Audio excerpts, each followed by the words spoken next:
Let's talk about having faith through trials.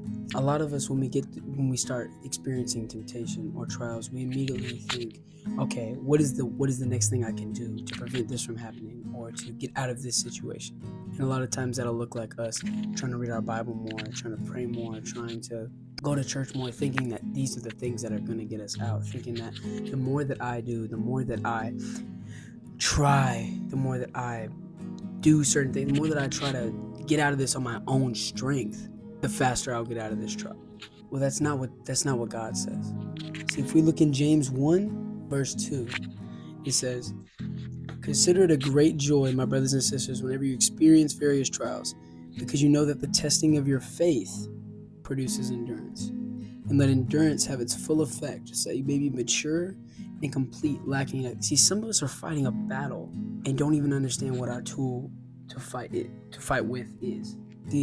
What really sticks out to me right here is James is saying to be joyful during your trials. Now, a lot of us, we don't want to be joyful during our trials, but he says, because you know that the testing of your faith produces endurance. Not the testing of your strength, not the testing of your willpower, not the testing of your bank account. It says the testing of your faith. So when we are going through a trial or a temptation, when the world is throwing something at us, or somebody else says something to us, or we're up too late at night and we get some thoughts we don't need to be having, you know what I'm saying? That is not a testing of what you will do. It is a testing of what you will put your faith in. It's a test of, will I try to do this on my own? Will I try to get out of this on my own? Oh, I'm strong enough this time. Oh, I've been reading my word more. I've got it this time. God, watch, I got it. And God's sitting there like, I got this. Just give me the ropes and I will take over. I will get you out of this. God is our strength. And when we put our faith in ourselves, we put our faith in our works, we put our faith in our strength, it always fails because we are weak. Our flesh is weak. But his spirit is willing and wants to help and wants to change you and wants to change your heart, wants to change your desires. But you have to let him.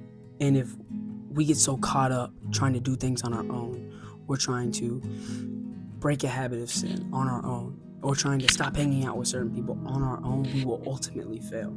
We will, because our flesh is weak.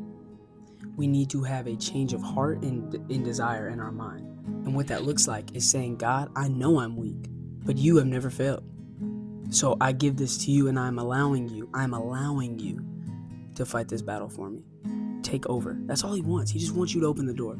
God's a gentleman. He ain't gonna bust down the door and kick you out of the way and say, I got this. No, he's gonna say, hey, I can fight this for you, but you gotta let me. So it's just a simple understanding of we are weak, but he is strong.